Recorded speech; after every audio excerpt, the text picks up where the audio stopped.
রায়চৌধুরীর বাড়িতে যেন খুশির ঢেউ বয়ে যাচ্ছে। একদিকে পরিবারের ছেলে রিয়ানের বিয়ে, আর অন্যদিকে দীর্ঘ প্রবাস জীবন শেষে বড় ছেলে জিয়ান গিরিশ রায়চৌধুরী দেশে ফেরার খবর সারা বাড়ি আনন্দে মাতোয়ারা। বাড়ির প্রতিটি কোণ যেন উৎসব রঙে রঙিন হয়ে উঠেছে। রান্নাঘর থেকে ভেসে আসছে সুস্বাদু খাবারের ঘ্রাণ, উঠোনে চলছে আলোর ঝলমলে সাজসজ্জা, আর লিভিং রুমে আড্ডায় জমিয়ে বসেছে পরিবারের প্রাণ রায় চৌধুরী পরিবারের ভাই বোনেরা। পরিবারের সবচাইতে বয়োজ্যেষ্ঠ মির্জা বেগম স্বামী হারানো বড় 6 সন্তানকে একা হাতে মানুষ করেছেন। এখনও তিনি ধীর হাতে গোটা পরিবারকে একত্রে বেঁধে রেখেছেন। তার 4 মেয়ে সাবেনা, কাবেনা, মাবেনা আর আমেনা। সাবেনা 2 ছেলে 1 মেয়ে, ইমা, জিশান ও পায়েল। কাবেনার 1 ছেলে 2 মেয়ে, ইহাবি, তিশা, লিজা। মাবেনা 2 মেয়ে, নুসরাত ও হিয়া। আমেনা একমাত্র মেয়ে লিসি। মির্জা বেগমের 2 ছেলে, বড় আনোয়ার ও ছোট আনারুল। আনোয়ার ও সুপ্রিয়া 2 ছেলে, জিয়ান, গিরিশ ও কাবির। আনারুলের আর প্রিয়ার 1 ছেলে 3 মেয়ে, রিহান, সুরভি, আরোহী আর যারা। রিহানের বিয়েতে সব কাজিন একত্রে হয়েছে। বিয়ের পাত্রী নুসরাত। কনে পক্ষে ছাড়া প্রায় সবাই চলে এসেছে।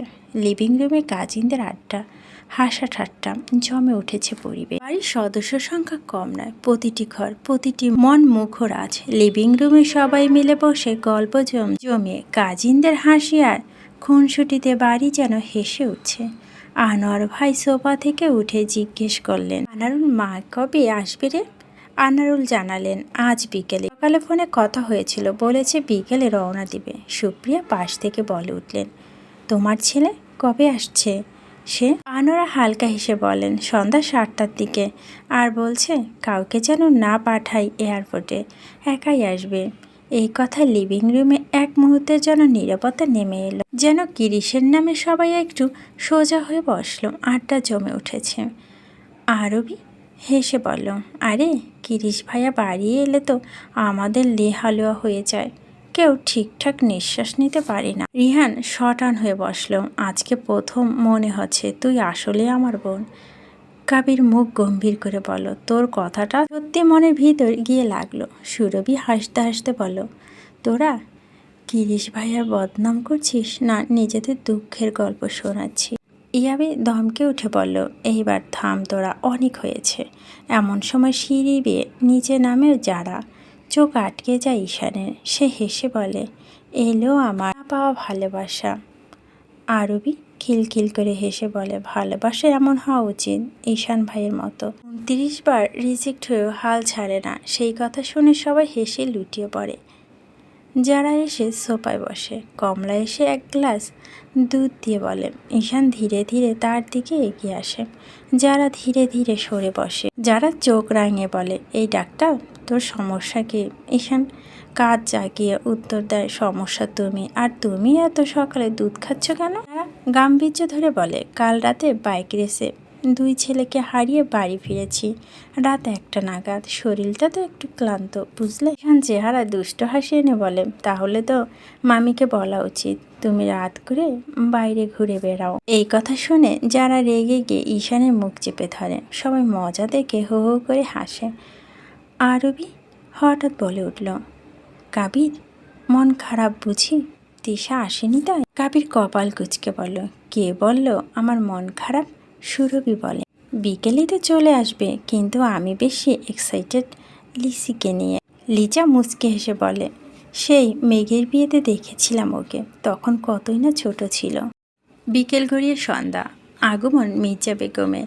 রান্নাঘরে ব্যস্ততা চরমে। সুপ্রিয়া ভাবি কমলাকে ডেকে বললেন, কমলা গিরিশের ঘরটা আবার ঝাড়ু দে, তোর হাতেই পরিষ্কার ভালো হয়।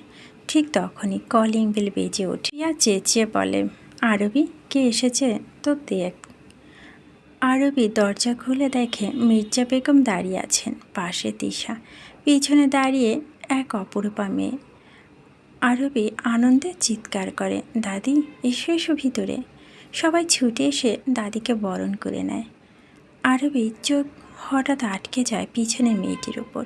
ফিসফিস করে বলে, ওটা কি লিসি? এক মুহূর্তে সব কাজিন এসে ভিড় করে দরজার কাছে। দরজার বাইরে দাঁড়িয়ে আছে লিসি।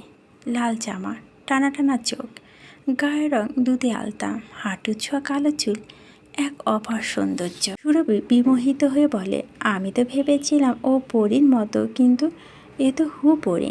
লিসা বলে, বাহ, কেউ এত সুন্দর হয়? সুপ্রিয়া এসে বলে, বাইরে কেন দাঁড় করে রেখেছিস, ভিতরে নিয়ে আয়। তিশা হেসে ঘরের ভিতরে ঢুকে যায়। কাবির রিহানের কানে কানে বলে, আরে ওকে তো পা করতেই দিলি না। ঠিক। লিসি চৌঘাটে পা দিতেই ছাদ থেকে ঝরে পড়ে ফুল। লিসি ভ্যাকাচাকা খেয়ে যায়, একটু ভয়ও পায়। সুপ্রিয়া রাগ করে বললেন, এই কাণ্ড কে করলো? আরবি মুখে হাসি চাপতে চাপতে ছেলেদের দিকে ইশারা করে। কাবির কাজ ছাকিয়ে বলে, আমি ভেবেছিলাম লিসি অনেক দিন পর আসছে, একটা সারপ্রাইজ তো দিতেই পারি। যারা ঠোঁট বাইকে বলে, সারপ্রাইজটা কার জন্য ছিল? লিসির জন্য না তিশার জন্য? আমরা কিন্তু জানি। লিসি মিষ্টি হেসে বলে, থাক না, ওনাদের কিছু বলা দরকার নেই, আমি ভয় পাইনি। কাবির হেসে বলে, তুই তো আমাদের বেস্ট বোন। মির্জা বেগম বলেন, আর চেনা জানা কাজটা করে ফেলো। লিসি তো তোদের ভালোভাবে চেনে না। আরবি বলে, এই যে লিসি, আয় সবার সাথে পরিচয় করিয়ে দিই। লিসি মিষ্টি ব্যবহার, সহজ কথা আর চঞ্চলতা সবাইকে এক মুহূর্তে আপন করে তোলে। প্রিয়া স্মৃতি রোমন্থন করে বলে, সেই মেঘের বিয়েতে দেখেছিলাম তোমায়, বয়স ছিল 5। মির্জা বেগম বলেন, এখন তো 18। আনোয়ারা আবার বলেন, মা তোমায় কতবার বলছি আমাদের সাথে থাকো, কিন্তু তুমি তো সেই গ্রামের বাড়ি থেকেই নরো না। আনারুল সায় দিয়ে বলে, হ্যাঁ মা, তোমার একা থাকতে কষ্ট হয় না?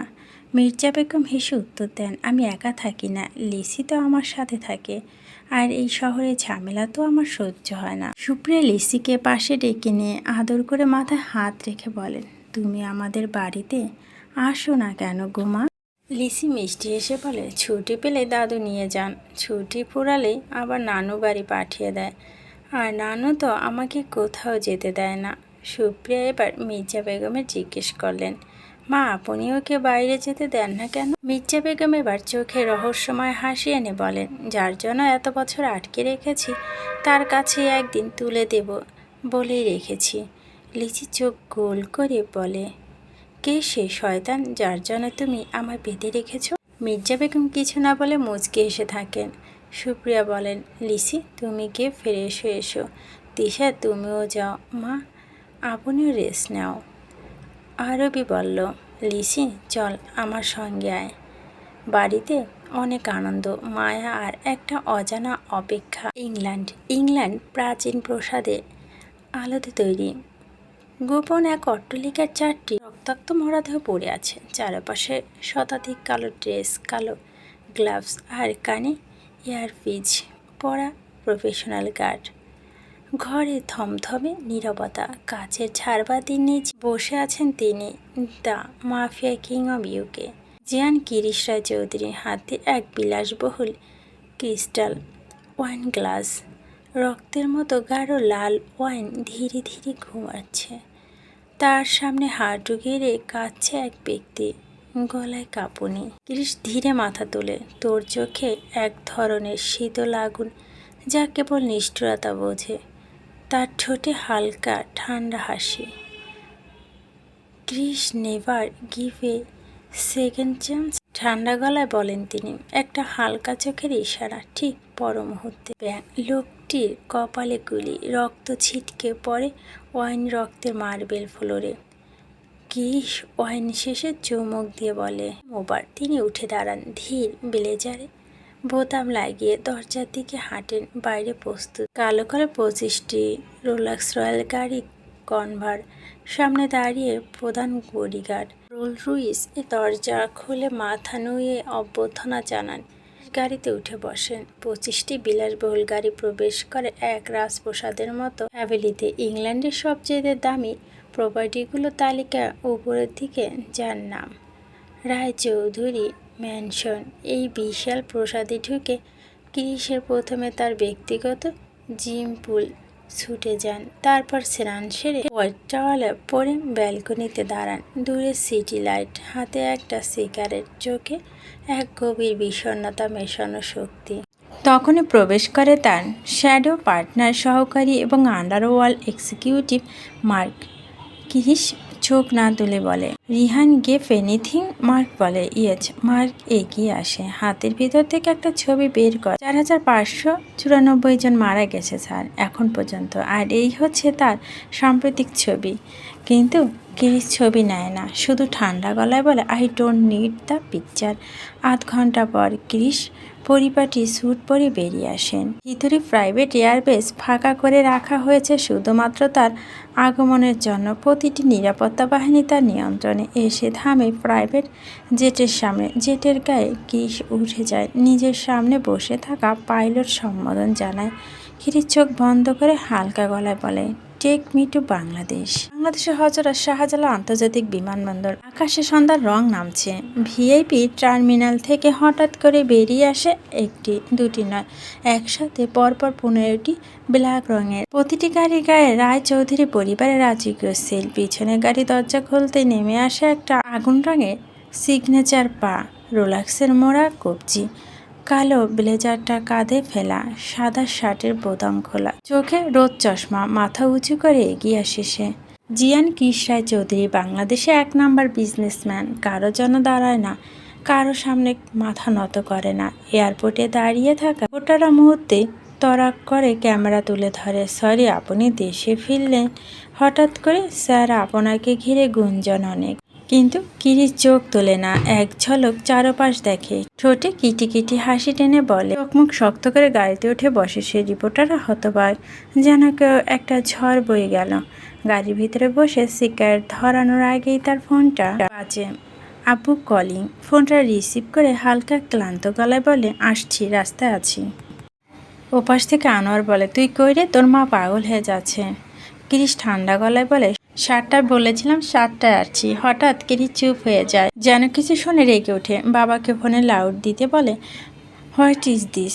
দেখছো না আমি বাবার সাথে কথা বলছি? তাহলে এই ব্যাকগ্রাউন্ডে এত হইচই কেন? কথার ভিতরে তার ভয়ঙ্কর রাগ ঝরে পড়ে। গাড়ির ভিতরে থাকা দেহরক্ষীরা নিঃশব্দে একে অপরের সাথে তাকায়, কারণ তারা জানে কিরিশ রেগে গেলে বাংলাদেশ থেমে যায়। রাস্তার সিগন্যালের গাড়ি দাঁড়িয়ে। এক ড্রাইভার বিরক্ত নিয়ে বলে, আরে ভাই, এই যে ঘন্টাখানেক দাঁড়িয়ে আছি, রাস্তা ফাঁকা করছো না কেন? ট্রাফিক পুলিশের উত্তর আসে গভীর গলায়, আরে বোকা, জানিস না বাংলাদেশে 1 নম্বর বিজনেসম্যান জিয়ান কিরিশ রায়চৌধুরী দেশে ফিরেছে? ওই যে দেখ তার কাফেলা। সঙ্গে সঙ্গে ঢাকার মূল সড়ক দিয়ে পরপর 15টা কালো গর্জন তুলে চলে যায়। লোকেরা হতবাক, যেন রাজপথে রাজা ফিরে এসেছে।